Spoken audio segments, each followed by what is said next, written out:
will not be able to tell at all how hard she's trying. Meghan Markle being weird and inauthentic. She's been mocked at Paris. These supermodels of today make it look effortless, and that's why your eyes are glued to them and you're just admiring their beautiful form and their beautiful fashion. And you're like, oh, hashtag goals. It doesn't work for you to shoulders back, breasts out, headlights going, head up, and try to look as possible. And stride. The white on white Messiah gown, or some people call it the toilet paper gown. I mean, other than looking like a toilet roll, Meghan Markle is contributing absolutely nothing. Oh, honey, Meghan Markle just got the ultimate public rejection, and not from some random influencer or minor brand. Nope.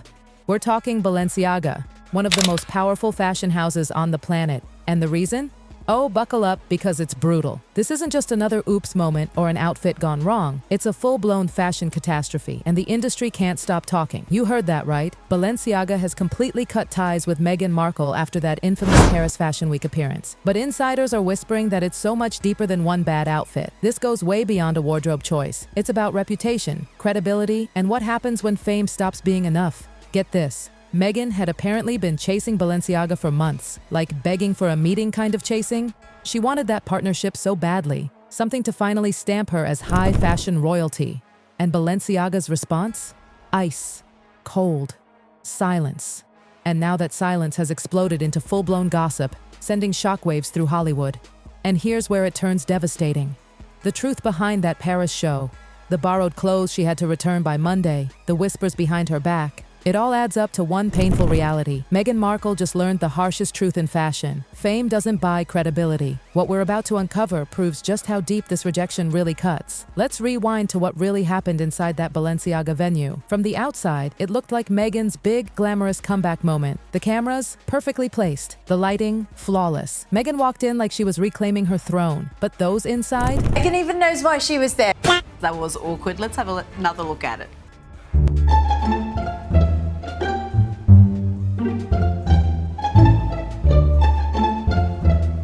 So cringe to watch, isn't it? Very. So awkward. But fans are slamming Meghan for this, calling her the Duchess of Hypocrisy. Oh, they saw something entirely different. Picture this. Front row, the creme de la creme of fashion. Meghan sweeps in, head to toe black, heels echoing off marble floors. Cameras flash, photographers scramble. It should have been the entrance that made everyone gasp. The kind of arrival that stops conversations mid-sentence. But instead, awkward silence. Not the dreamy, breathless kind. The kind that makes everyone fidget and glance away. Stylists later confessed the entire atmosphere shifted the second she walked through those doors. There were no warm smiles, no friendly waves, no rush to get selfies, just stares. Cold, calculating, judgmental stares.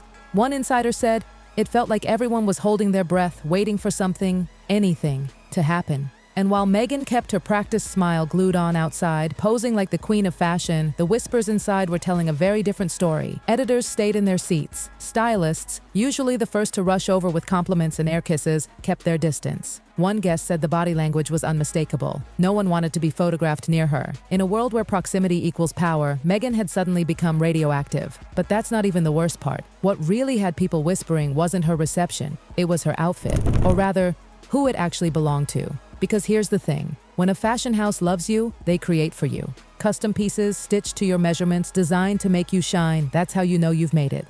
Meghan? Not so much. Her outfit? Straight off the rack. Borrowed samples. Tags still dangling inside. No alterations, no customization, no love. She had to return every single piece by Monday morning, like a teenager returning a rented prom dress. Can you imagine? I was confused and confronted by the whole thing because this is not the I'm gonna save the world Meghan that I envisioned. This is the I'm a celebrity, I'm desperate for a photo, I want to be in the limelight, I don't need privacy. Wait a minute. We want privacy! We want privacy! We want privacy! We want privacy! But I can't get away from them. They're everywhere in my For someone trying to project high fashion status, that's beyond humiliating. One stylist didn't even sugarcoat it. They said, Balenciaga didn't crown her, they babysat her. Big difference, ouch. And then comes the part everyone's trying to tiptoe around, the Balenciaga scandal. The elephant in the room no one dares mention, but everyone's thinking about. You know the one, the brand's horrifying controversy involving inappropriate imagery with children. The same scandal that sparked global outrage, celebrity boycotts, and a PR disaster for the label. Now imagine Meghan Markle, the self-proclaimed humanitarian and advocate for child protection, sitting front row at that show acting like nothing ever happened. Critics went wild. One viral comment nailed it. She accepts humanitarian awards for protecting children online, then shows up promoting a brand accused of exploiting them. Somebody please make this make sense. And what did Meghan's team say? Nothing, not one word, no explanation, no statement, just silence, hoping it would all blow over. But behind the glamorous facade that night, the drama was boiling. While Meghan smiled for the cameras, another rumor started spreading backstage, one that made everyone squirm. It wasn't about clothes this time, it was personal. Whispers claimed there was an unfixable problem, something not even her glam squad could hide, and an overpowering cloud of cheap perfume barely masking stress sweat. Yikes. One stylist even joked nervously to their assistant, "You can fix lipstick, you can fix foundation, but you can't fix that." Now maybe it was exaggerated, but that's not the point. The fact that this rumor spread like wildfire across every dressing room and after party said everything. People weren't charmed, they were uncomfortable. The vibe was off, and once that kind of gossip starts, it never dies. By the time the show ended, nobody was talking about Balenciaga's collection. Everyone was whispering about Meghan. Paris, a city that forgives scandal if you do it with flair, was done. In fashion, being called desperate or unhygienic is social suicide. Whispers turn into verdicts, and those verdicts destroy reputations. But oh, it gets worse. Much worse. Because this entire disaster, it didn't just happen. This was months in the making. Meghan had been relentlessly chasing Balenciaga, pitching, emailing, begging. Her team kept pushing ideas, partnerships, collaborations, even a global ambassadorship. They painted her as the perfect modern woman. Empowerment, elegance, luxury. On paper, it sounded brilliant, but in the boardrooms, they weren't buying it. Balenciaga's creative team wanted mystery and artistry. What Meghan was selling was all noise, loud, shallow, and self-serving. One executive even said she wanted us to validate her. But we saw the performance from day one, and that, my friends, is when the tide turned. See, Balenciaga has always thrived on rebellion, real rebellion. Lauded. It was like she's a woman going there to sit on the front row, do a bit of clapping, and then come home again. Of course, spent the weekend there showing plenty of behind the scenes content. Now, let's just take a look at the Duchess strutting for the cameras.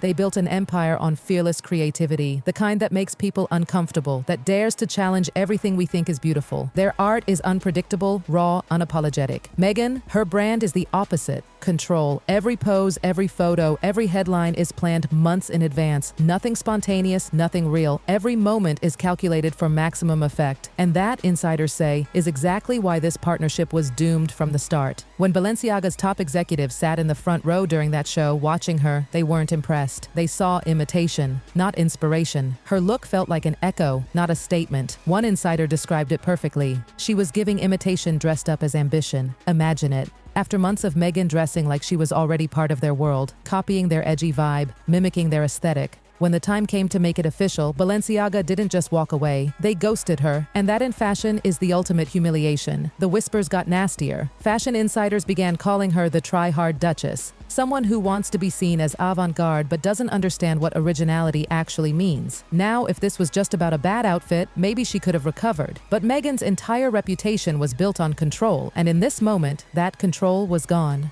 Meanwhile, people started digging, pulling old stories, old interviews, even bringing up her Diana 2.0 narrative. They said, how can someone who claims to be Princess Diana reborn sit front row at the very brand accused of exploiting children? It wasn't just tone deaf, it was hypocrisy in high heels. And it hit Harry too. Commentators couldn't stop pointing out that she was strutting through Paris, smiling for cameras just a mile away from where his mother died trying to escape those same flashes. One host said, it's like she's chasing the very thing that destroyed his family. Oof, that one hurt. Even Andrew Morton's books resurfaced, the ones that painted Meghan as Diana obsessed, collecting memorabilia, idolizing her every move. It made this whole spectacle look eerie. People started asking, is she trying to honor Diana or become her? And while the public argued, Balenciaga stayed quiet. Their silence became the loudest statement in the entire scandal. Then came the insider's bombshell, the one that ripped through fashion boardrooms like wildfire. A source close to Balenciaga said flat out, she doesn't collaborate. She dominates. Every project becomes about her. And that right there is the problem. Balenciaga values creativity, not control. They want collaborators who lose themselves in the art, not people who turn every photo shoot into a PR campaign. They don't want the spotlight.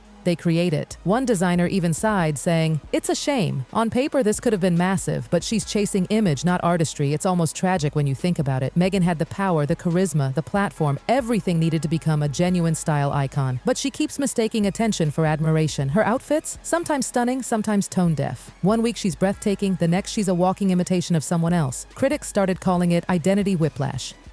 They said every new look felt like she was borrowing another woman's personality for the night. And that's the thing about fashion. People can smell inauthenticity from miles away. When you walk into a Balenciaga show, you're not just wearing clothes. You're telling the world who you are. Or in Meghan's case, who you're pretending to be. By now, the damage was spreading beyond Paris. Quiet conversations started happening in Hollywood offices, in PR agencies, in designer meetings. People were asking, is she worth the risk? Because in this industry, risk is everything. If your image makes a brand look unstable or controversial, you're finished. And Meghan, once seen as glamorous and progressive, was now being described as unpredictable, a wild card. One top stylist even said, "You never know if she's going to pull it off or embarrass the entire brand." That's death in fashion. These billion-dollar houses don't gamble. They want guarantees, consistency, reliability, control. And the irony? That's exactly what Meghan's losing. Her biggest supporters are still fighting for her, of course. On social media, her fans are relentless, defending her as a woman punished for being independent, daring, outspoken. They insist she's being unfairly targeted, that she's evolving, finding her voice, exploring her identity. But the critics, they're not buying it. They call it what it is, a branding crisis. A woman caught between three selves, who she was, who she wants to be, and who the world expects her to become. They say she's not evolving, she's performing. And honey, when even the fashion world, the land of illusion, calls you out for being fake, you know it's bad. Whispers in Paris turned into discussions in Hollywood. Then those turned into hesitation in boardrooms. By the end of Fashion Week, other luxury brands were quietly reviewing their partnerships with her. Some even canceled meetings altogether. That's when people realized this wasn't just a Balenciaga problem. It was a Meghan Markle problem. Her name, once golden, now came with a warning label. Unpredictable, overmanaged, risky. And for someone who's trying to build a long-term empire based on image, that's devastating. Because when the designers stop calling, when the stylists stop lending, and when the editors stop printing your photos, the silence becomes career-ending. By the end of Paris Fashion Week, Meghan's supposed comeback moment had turned into another cautionary tale. Balenciaga's silence wasn't just rejection, it was exile. And in the cutthroat world of fashion, exile means one thing: you're no longer relevant.